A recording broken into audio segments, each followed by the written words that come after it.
ಇವತ್ತಿನ ದಿವಸ ನಮಗೆ ಪ್ರಯಾಣಿಕರೇ ದೊರೆಗಳು.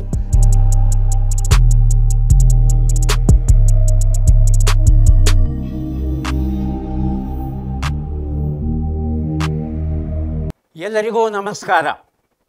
ಥಟ್ಟಂತ ಹೇಳಿ ಕ್ವಿಜ್ ಕಾರ್ಯಕ್ರಮಕ್ಕೆ ತಮಗೆಲ್ಲ ಸ್ವಾಗತ. ನಮ್ಮ ಕನ್ನಡ ಭಾಷೆಯಲ್ಲಿ ಅಪಾರ ಸಂಖ್ಯೆಯಲ್ಲಿ ಅದ್ಭುತವಾದ ಭಾವಗೀತೆಗಳ ರಚನೆ ಆಗಿದೆ. ನಮ್ಮ ಗಾಯಕರು ರಾಗ ಸಂಯೋಜನೆ ಮಾಡಿ ಅವನ್ನು ಹಾಡಿದ್ದಾರೆ.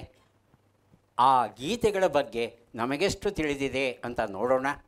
ಮೊದಲಿಗೆ ಒಂದು ಭಾವಗೀತೆಯನ್ನು ಕೇಳೋಣ. ನನ್ನ ಹೆಸರು ಮಮತಾ ಇ. ನನ್ನ ಹೆಸರು ಸೌಮ್ಯ, ಸಿಗ್ನಲಿಂಗ್ ಡಿಪಾರ್ಟ್ಮೆಂಟ್. ಹೆಸರು ನೇತ್ರಾವತಿ, ಸಿಗ್ನಲಿಂಗ್ ಡಿಪಾರ್ಟ್ಮೆಂಟ್. ಹಚ್ಚೇವು ಕನ್ನಡದ ದೀಪ, ಹಚ್ಚೇವು ಕನ್ನಡದ ದೀಪ, ಕರುನಾಡ ದೀಪ, ಸಿರಿನುಡಿಯ ದೀಪ, ಒಲವೆತ್ತಿ ತೋರುವ ದೀಪ, ಹಚ್ಚೇವು ಕನ್ನಡದ ದೀಪ, ಹಚ್ಚೇವು ಕನ್ನಡದ ದೀಪ. ಬಹಳ ಸೊಗಸಾಗಿ ಹಾಡಿದ್ರು ನಮ್ಮ ಮೆಟ್ರೋ ಗೆಳೆಯರು. ಈಗ ಸರ್, ತಾವು ವೈಟ್ ಶರ್ಟ್ ಹೇಳಿ ಸರ್, ಇದನ್ನು ಬರೆದವ್ರು ಯಾರು? ನನ್ನ ಹೆಸರು ಕರಿಬಸಪ್ಪ ಅಂತೇಳಿ, CSW ವಿಭಾಗದಿಂದ. ಈ ಭಾವಗೀತೆಯನ್ನು ಬರೆದವರು GS ಕರ್ಕಿ. DS ಕರ್ಕಿ ಉತ್ತರ ಸರಿಯಾಗಿದೆ, ಆದರೆ ಉತ್ತರ ಪೂರ್ಣ ಆಗಿಲ್ಲ. ಡಿ ಅಂದ್ರೇನು, ಎಸ್ ಅಂದ್ರೇನು? DS ಕರ್ಕಿ ಪೂರ್ಣ ರೂಪದ ಉತ್ತರ. ಮೇಡಮ್, ತಾವು ಕೊಡ್ತೀರಾ? DS ಕರ್ಕಿ ಅವರು ಅನೇಕ ಭಾವಗೀತೆಗಳನ್ನು ಬರೆದಿದ್ದಾರೆ. ಆ ಭಾವಗೀತೆಗಳಲ್ಲಿ ಅತ್ಯಂತ ಪ್ರಖ್ಯಾತವಾದದ್ದು ಹಚ್ಚೇವು ಕನ್ನಡದ ದೀಪ. ಆದರೆ DS ಕರ್ಕಿ ಎನ್ನುವ ಹೆಸರಿನ ಪೂರ್ಣ ರೂಪ? Mamata D, station controller, train operator ಆಗಿ ವರ್ಕ್ ಮಾಡ್ತಿದ್ದೀನಿ. ಗುಂಡಪ್ಪ ಸಿದ್ದಪ್ಪ ಕರ್ಕಿ. ದುಂಡಪ್ಪ ಸಿದ್ದಪ್ಪ ಕರ್ಕಿ, ಉತ್ತರ ಸರಿಯಾಗಿದೆ. ಇಬ್ಬರಿಗೂ ಪುಸ್ತಕಗಳನ್ನು ಕೊಡ್ತಾ ಇದ್ದೇನೆ. ಪೂರ್ತಿ ಹೆಸರು ತಾವು ತಿಳ್ಕೊಂಡಿದ್ದೀರಲ್ಲ, ಬಹಳ ಬಹಳ ಸಂತೋಷವಾಯಿತು. ಯಾವತ್ತಿಗೂ ಸಹ ನಾವು ನಮ್ಮ ಸಾಹಿತಿಗಳ ಪೂರ್ಣ ಹೆಸರನ್ನು ತಿಳ್ಕೊಳ್ಳೋದು ಬಹಳ ಬಹಳ ಮುಖ್ಯ. ಆ ಕೆಲಸವನ್ನು ನಾವು ಮಾಡಬೇಕಾಗುತ್ತೆ. ಅಭಿನಂದನೆಗಳು. ಎರಡನೇ ಹಾಡನ್ನು ಕೇಳೋಣ. ಜೋಗದ ಸಿರಿ ಬೆಳಕಿನಲ್ಲಿ, ತುಂಗೆಯ ತೆನೆ ಬಳುಕಿನಲ್ಲಿ, ಸಹ್ಯಾದ್ರಿಯ ಲೋಹದ ದಿರ ಉತ್ತುಂಗದ ನಿಲುಕಿನಲ್ಲಿ, ನಿತ್ಯ ಹರಿದ್ವರ್ಣ ಬನದ ತೇಗ ಗಂಧ ತರುಗಳಲ್ಲಿ ನಿತ್ಯೋತ್ಸವ ತಾಯಿ ನಿತ್ಯೋತ್ಸವ, ನಿನಗೆ ನಿತ್ಯೋತ್ಸವ ತಾಯಿ ನಿತ್ಯೋತ್ಸವ. ಮೇಡಮ್ ಕೊನೆಯಲ್ಲಿದ್ದಾರೆ, ಹೇಳಿ ಮೇಡಮ್. ನನ್ನ ಹೆಸರು ಪ್ರತಿಮಾ, ನಾನು station controller and train operator ಆಗಿ ಕೆಲಸ ಮಾಡ್ತಾ ಇದ್ದೀನಿ. KS ನಿಸಾರ್ ಅಹಮದ್. KS ನಿಸಾರ್ ಅಹಮದ್ ಉತ್ತರ ಸರಿಯಾಗಿದೆ. ಮತ್ತೊಂದು ಉಪಪ್ರಶ್ನೆ ಹಾಕ್ತಾ ಇದ್ದೇನೆ. ನಿಸಾರ್ ಅಹಮದ್ ಅವರು ವೃತ್ತಿಯಿಂದ ಏನಾಗಿದ್ದರು? ನನ್ನ ಹೆಸರು ಮೋಹನ್, ನಾನು ರೋಲಿಂಗ್ ಸ್ಟಾಕ್ ವಿಭಾಗದಲ್ಲಿ ಜೂನಿಯರ್ ಇಂಜಿನಿಯರ್ ಆಗಿ ಕೆಲಸ ಮಾಡ್ತಾ ಇದ್ದೀನಿ. KS ನಿಸಾರ್ ಅಹಮದ್ ಅವರು ವೃತ್ತಿಯಲ್ಲಿ ಅಧ್ಯಾಪಕರಾಗಿದ್ದರು. ಅಧ್ಯಾಪಕರಾಗಿದ್ದರು, ನಿಜ. ಯಾವ ವಿಷಯ ಬೋಧಿಸ್ತಾ ಇದ್ದರು? ಅದು ಕವನದಲ್ಲೇ ಸುಳುಹು ಇದೆ.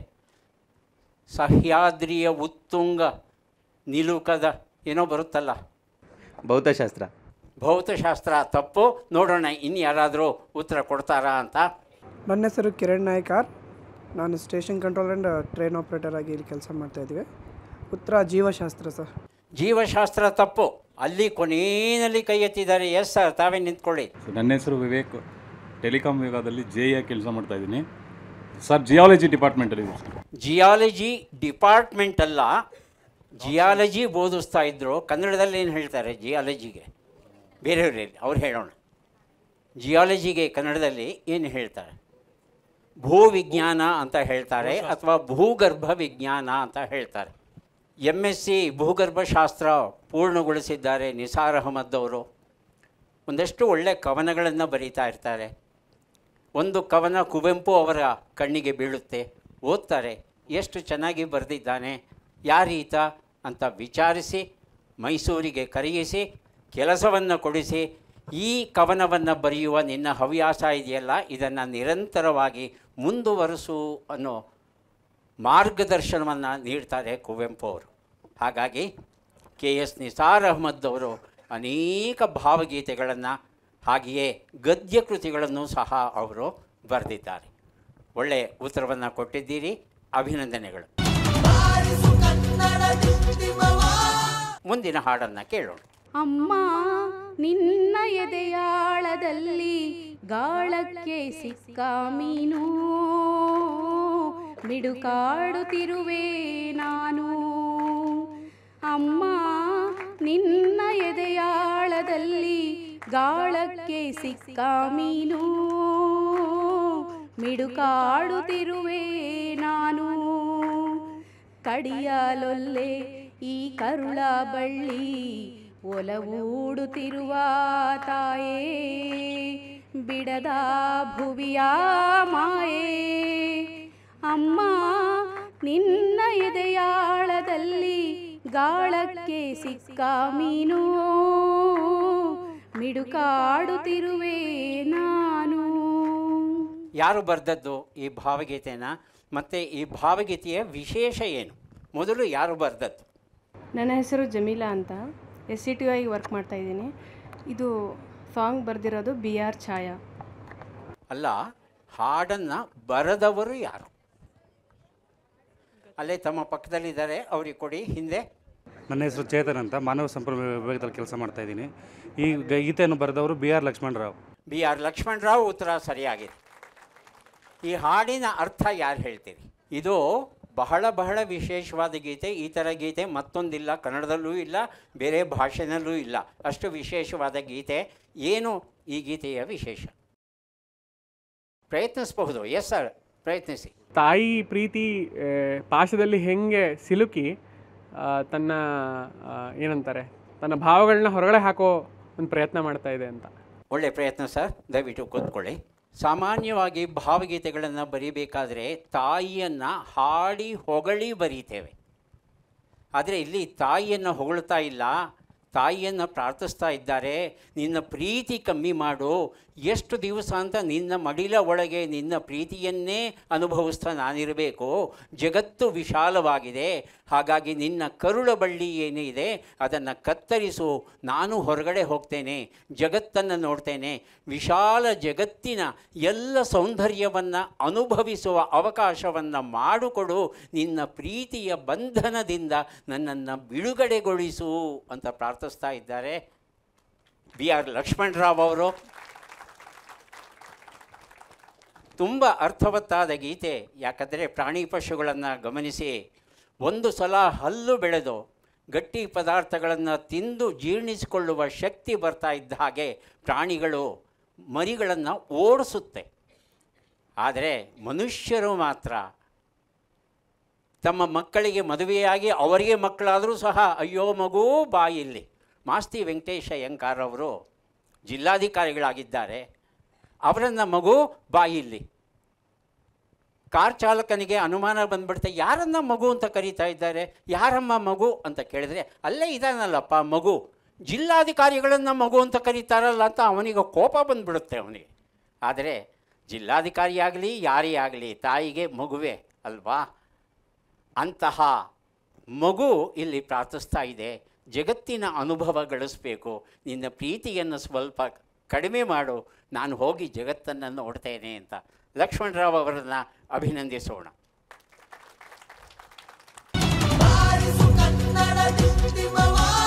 ಮುಂದಿನ ಗೀತೆ.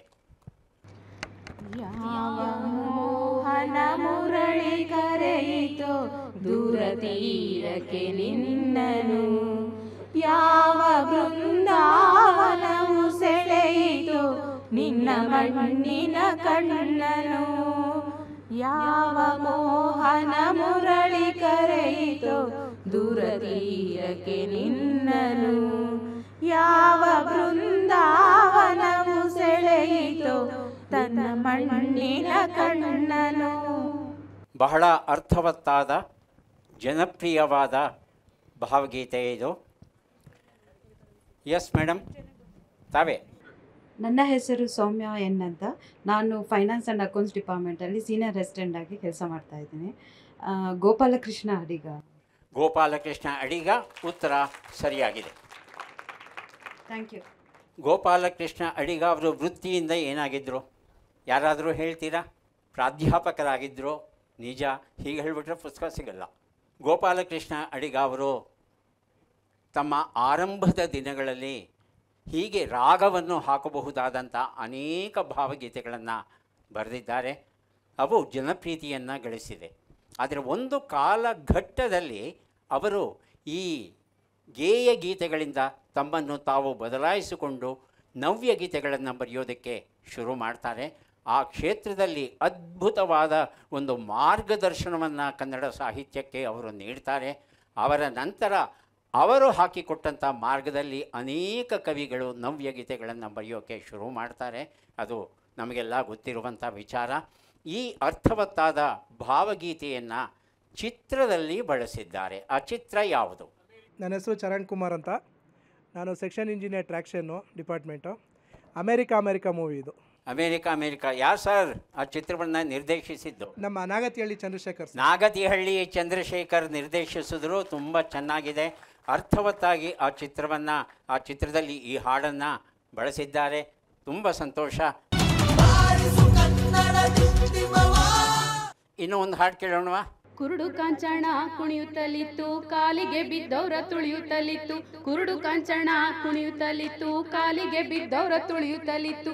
ಕುರುಡು ಕಾಂಚಣ ಕುರುಡು ಕಾಂಚಣ ಕುರುಡು ಕಾಂಚಣ ಕುರುಡು ಕಾಂಚಣ. ಬಾಣಂತಿ ಒಡಲಸ ಬಾಣದ ಬಿಳುಪಿನ ಕಾಣದ ಕಿರಗೆಜ್ಜೆ ಕಾಲಾಗ ಇತ್ತು. ಸಣ್ಣ ಕಂದಂಗಳ ಕಣ್ಣಿನ ಕವಡಿಯ ತಣ್ಣನ ಜೋಮಾಲ ಕೊರಳಾಗಿತ್ತೋ. ಕುರುಡು ಕಾಂಚಣ ಕುಣಿಯುತ್ತಲಿತ್ತು, ಕಾಲಿಗೆ ಬಿದ್ದವರ ತುಳಿಯುತ್ತಲಿತ್ತು. ಕುರುಡು ಕಾಂಚಣ ಕುಣಿಯುತ್ತಲಿತ್ತು, ಕಾಲಿಗೆ ಬಿದ್ದವರ ತುಳಿಯುತ್ತಲಿತ್ತು. ಅದ್ಭುತವಾದ ಗೀತೆ ಇದು. ತುಂಬ ಚೆನ್ನಾಗಿ ಹಾಡಿದ್ರು. ಈ ಗೀತೆಯನ್ನು ಬರೆದವರು ಯಾರು? ನನ್ನ ಹೆಸರು ಗಿರೀಶ್ ಅಂತ. ನಾನು ಬದ್ಧತಾ ವಿಭಾಗದಲ್ಲಿ ಗೃಹರಕ್ಷಕನಾಗಿ ಕರ್ತವ್ಯನಿರ್ವಹಿಸುತ್ತಿದ್ದೇನೆ. ಈ ಪ್ರಶ್ನೆಗೆ ಉತ್ತರ ದತ್ತಾತ್ರೇಯ ರಾಮಚಂದ್ರ ಬೇಂದ್ರೆ ಅವರು. ದತ್ತಾತ್ರೇಯ ರಾಮಚಂದ್ರ ಬೇಂದ್ರೆ ಸರಿಯಾದ ಉತ್ತರ. ತಮಗೆ ಪುಸ್ತಕವನ್ನು ಕೊಡ್ತಾ ಇದ್ದೇವೆ. ಈ ಹಾಡಿನ ಅರ್ಥವನ್ನು ಯಾರಾದರೂ ಹೇಳ್ತೀರಾ? ಹಾಂ ಹೇಳಿ ಸರ್. ಬ್ಲ್ಯಾಕ್ ಶರ್ಟ್ ಹೇಳಿ. ಸರ್ ನಮಸ್ತೆ, ನನ್ನ ಹೆಸರು ಚರಣ್ ರಾಜ್ ಅಂತ. ಸಿಗ್ನಲಿಂಗ್ ವಿಭಾಗದಲ್ಲಿ JE ಕೆಲಸ ಮಾಡ್ತಾ ಇದ್ದೀನಿ. ಈ ಹಾಡಿನ ಅರ್ಥ ಅಂದರೆ, ಕೈಯಲ್ಲಿ ಹಣ ಇದ್ದರೆ, ಕಾಂಚಣ ಅನ್ನೋದಿದ್ದರೆ ಕಣ್ಣಿಗೆ ಯಾವುದೂ ಕಾಣಲ್ಲ. ಕೈಗೆ ಅಂದರೆ ನಮ್ಮ ಮುಂದೆ ಯಾವ ಭಾವನೆಗಳಾಗಲಿ ಯಾವುದೇ ಸಂಬಂಧಗಳಾಗಲಿ ಎಲ್ಲದನ್ನೂ ಕಳ್ಕೊಂಡು ಹಣ ಸಂಪಾದನೆ ಒಂದೇ ನಮ್ಮ ಗುರಿ ಅನ್ನೋ ಥರ ಹೋಗ್ತೀವಿ. ದುಡ್ಡು ಅನ್ನೋದು ಮನುಷ್ಯನ ಕುರುಡನನ್ನಾಗಿ ಮಾಡುತ್ತೆ ಅನ್ನೋ ಒಂದು ಅರ್ಥ ಇದೆ ಹಾಡು. ತುಂಬ ಚೆನ್ನಾಗಿ ಹೇಳಿದ್ರಿ. ನನಗೆ ಈ ಹಾಡಿನ ಸಾರಾಂಶ ಒಂದೇ ಸಾಲಲ್ಲಿ ಹೇಳಬೇಕು. ಚೆನ್ನಾಗಿ ಹೇಳಿದ್ದೀರಾ. ಅದನ್ನು ಸಮ್ಮರೈಸ್ ಒಂದೇ ಸಾಲಲ್ಲಿ ನಾವೆಲ್ಲ ನೆನ್ಪಿಟ್ಕೋಬೇಕು, ಮರೆಯಬಾರ್ದು. ನಾವು ಹಣದ ಹಿಂದೆ ಹೋಗಬಾರ್ದು, ಹಣ ನಮ್ಮ ಹಿಂದೆ ಬರಬೇಕು. ಆಗ ಹಣದಿಂದ ಎಲ್ಲ ಸುಖ ಸಿಗುತ್ತೆ ನಮಗೆ. ಈ ಹಾಡನ್ನು ಹಾಡಿ ಜನಪ್ರಿಯಗೊಳಿಸಿದಂಥ ಗಾಯಕ ಯಾರು? C Ashwath sir. C Ashwath ಅವರು ಎಷ್ಟು ಭಾವಪೂರ್ಣವಾಗಿ ಈ ಹಾಡನ್ನು ಹಾಡಿದ್ದಾರೆ ಅಂದರೆ, ನಮಗೆ ಎದುರುಗಡೆನೇ ಆ ಕಾಂಚನ ನಮ್ಮನ್ನೆಲ್ಲ ತುಳಿತಾ ಇರೋದು ಕಾಣುತ್ತೆ. ಅದ್ಭುತವಾದ ಗೀತೆ. ಅಷ್ಟೇ ಚೆನ್ನಾಗಿ ಅದನ್ನು ಹಾಡಿದ್ದಾರೆ, ರಾಗ ಸಂಯೋಜಿಸಿ ಹಾಡಿದ್ದಾರೆ ಸಿ ಅಶ್ವಥ್ ಅವರು. ಅಭಿನಂದನೆಗಳು.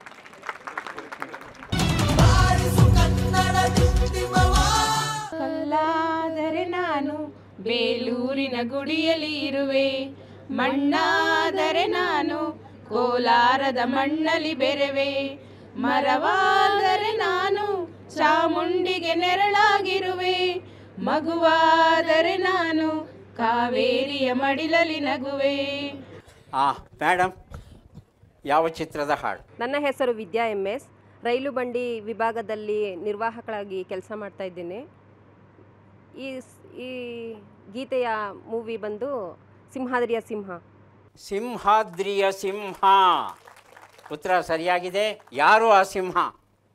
ವಿಷ್ಣುವರ್ಧನ್. ಡಾಕ್ಟರ್ ವಿಷ್ಣುವರ್ಧನ್ ಅಲ್ವಾ? ಅವರ ಅಭಿನಯದಲ್ಲಿ ಈ ಹಾಡು ಎಷ್ಟು ಸೊಗಸಾಗಿ ಮೂಡಿ ಬಂದಿದೆ ಅಂತ ಹೇಳ್ತಂದರೆ, ಮುಂದಿನ ಜನ್ಮ ಅನ್ನೋದು ನಮಗೆ ಇರೋದಾದರೆ ಇದೇ ಅಂತ ನಾವೆಲ್ಲ ನಂಬಿದ್ದೇವೆ.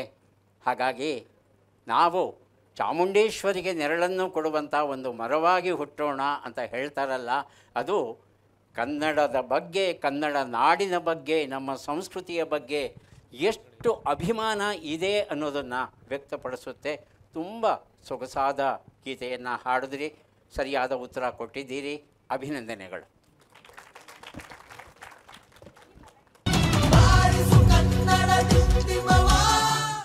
ಎಲ್ಲರಿಗೂ ನಮಸ್ಕಾರ.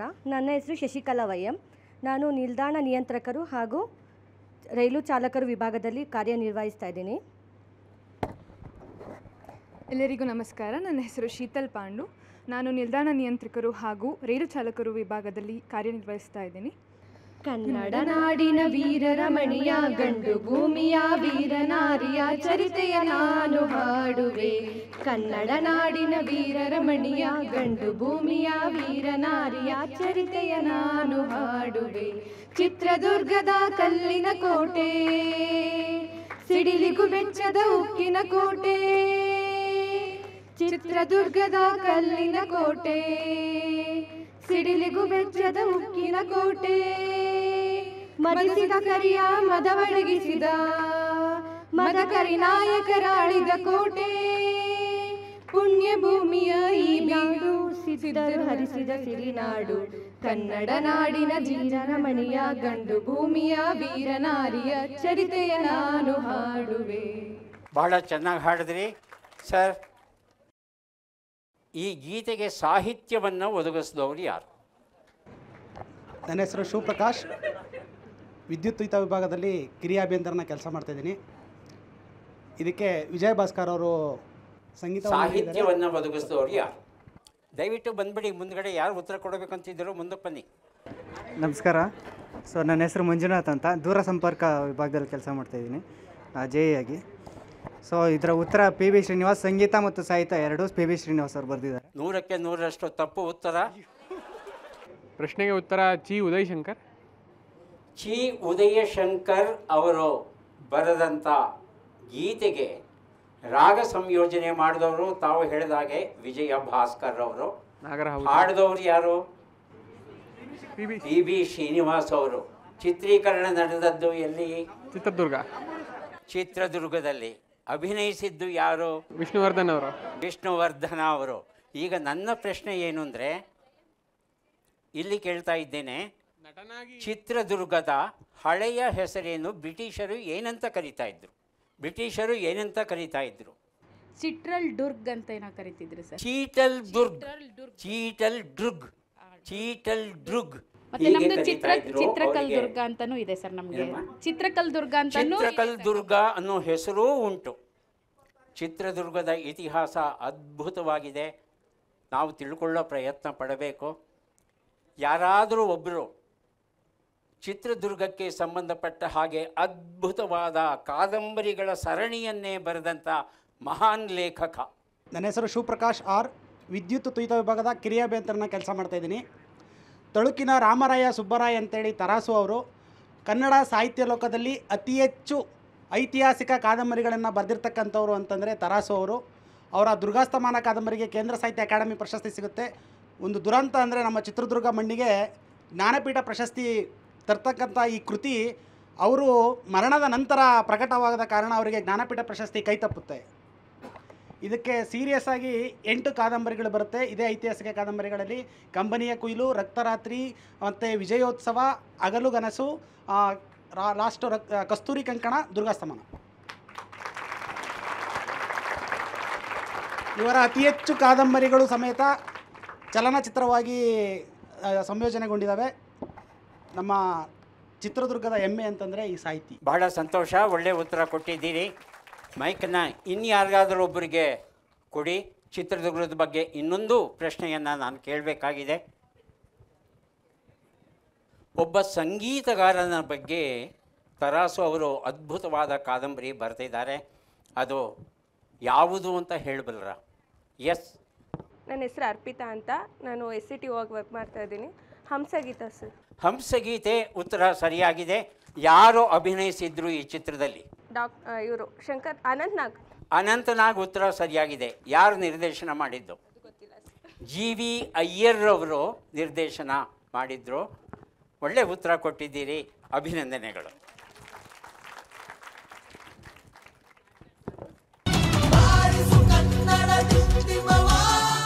ಮಿಸ್ಡ್ ಕಾಲ್ ಮಾಲಿಂಗಿ ಹಾಸ್ಯ ಲೇಖನಗಳ ಸಂಗ್ರಹ.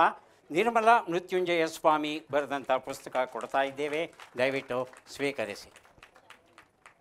ವಿಸ್ಮಯ ನಗರಿ ನಾರಾಯಣ ರಾಯಚೂರ್ ಬರೆದಂಥ ಪುಸ್ತಕ ತಮಗೆ ಸಿಗ್ತಾ ಇದೆ, ಅಭಿನಂದನೆಗಳು. ಪುತ್ರಕಾಮ್ಯ ಹಾಸ್ಯ ಕಾದಂಬರಿ MS ನರಸಿಂಹಮೂರ್ತಿ 75 ವರ್ಷಗಳು ಪೂರ್ಣಗೊಂಡಾಗ ಈ ಕಾದಂಬರಿ ಬರೆದರು, ಅಪರೂಪದ ಕಾದಂಬರಿ, ಅಭಿನಂದನೆಗಳು. ಇಂಜಿನಿಯರ್ಗಳು ಶಿಕ್ಷಕರಾದರೆ ಬಸವರಾಜ ಐನೋಳಿ ಬರೆದಂಥ ಪುಸ್ತಕ, ಅಭಿನಂದನೆಗಳು.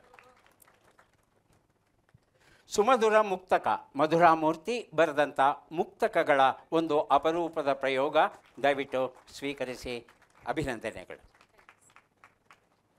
ಸಿರಿಮಲ್ಲಿಗೆ BM ಪ್ರಮೀಳಾ ಅವರ ಕವನ ಸಂಕಲನದ ಕೃತಿ, ಸ್ವೀಕರಿಸಿ, ಅಭಿನಂದನೆಗಳು. ಸಾಗರದಾಚೆಯ ನಾಡಿನಲ್ಲಿ SP ವಿಜಯಲಕ್ಷ್ಮಿ ಬರೆದಂಥ ಪುಸ್ತಕ ತಮಗೆ ಸಿಗ್ತಾ ಇದೆ, ಅಭಿನಂದನೆಗಳು. ಮುಸ್ಸಂಜೆಯ ಕಥೆಗಳು ಉದಯ್ ಕುಮಾರ್ ಹಬ್ಬು ಬರೆದಂಥ ಪುಸ್ತಕ, ಸ್ವೀಕರಿಸಿ, ಅಭಿನಂದನೆಗಳು. ತೆಂಕಣ ಬಡಗಣ ಅಂಕಣ ಬರಹಗಳ ಸಂಗ್ರಹ ಪ್ರೊಫೆಸರ್ ಭುವನೇಶ್ವರಿ ಹೆಗಡೆ ಬರೆದಿರುವಂಥ ಪುಸ್ತಕ. ನಮ್ಮ ಋಷಿಮುನಿಗಳು ಮಾತಾ ತ್ಯಾಗಮಯಿ ಬರೆದಂಥ ಪುಸ್ತಕ ತಮಗೆ ಸಿಗ್ತಾ ಇದೆ. ಬಾಲ್ಕಾನಿ ಕಂಡ ಕವಿತೆಗಳು ವಿಭಾ ಪುರೋಹಿತ್ ಬರೆದಿರುವಂಥದ್ದು, ದಯವಿಟ್ಟು ಸ್ವೀಕರಿಸಿ. ಮಾತ್ರೇ ದೇವೋಭವ ಆರತಿ ಘಟಿಕಾರ್ ಬರೆದಂಥ ಹಾಸ್ಯ ಲೇಖನಗಳ ಸಂಗ್ರಹ ತಮಗೆ ಸಿಗ್ತಾ ಇದೆ. ನೇರೀಶ ಗಜಲ್ ಸಂಕಲನ ತಮಗೆ ಸಿಗ್ತಾ ಇದೆ, ಸ್ವೀಕರಿಸಿ. ಸುವಚನಂ ಅಮೂಲ್ಯ ಸುಭಾಷಿತಗಳ ಸಂಗ್ರಹ ವೈದೇಹಿ ಕುಮಾರ್ ಸಂಗ್ರಹಿಸಿದ್ದಾರೆ, ತಮಗೆ ಸಿಕ್ಕಿದೆ ಈ ಪುಸ್ತಕ. ಬೆಂಗಳೂರು ಮಾಫಿಯಾ ಪ್ರೇಮಶೇಖರ್ ಬರೆದ ಕಥೆಗಳ ಕೃತಿ ತಮಗೆ ಸಿಕ್ಕಿದೆ, ಅಭಿನಂದನೆಗಳು. ಗುಬ್ಬಚ್ಚಿಗಳು ಕಥಾ ಸಂಕಲನ ಮಂಗಳಾ ಪ್ರಸಾದ್ ಬರೆದಿರುವಂಥದ್ದು, ಸ್ವೀಕರಿಸಿ, ಅಭಿನಂದನೆಗಳು. ತುಂತುರು ದಯವಿಟ್ಟು ಸ್ವೀಕರಿಸಿ, ಅಭಿನಂದನೆಗಳು. ಮಣ್ಣಿನ ಕಣ್ಣುಗಳು ಖಸೀದಾಗಳು ನರುಷಿ ಕಡೂರು ಬರೆದಿರುವಂಥದ್ದು, ಸ್ವೀಕರಿಸಿ. ನಿಮ್ಮದೇ ನಿಮಗೆ ಬಂದುಬಿಟ್ಟಿದೆಯಾ? ಡುಮಿಂಗ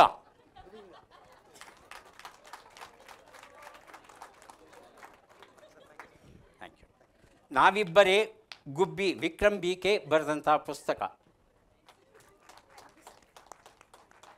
ಅಭಿನಂದನೆಗಳು.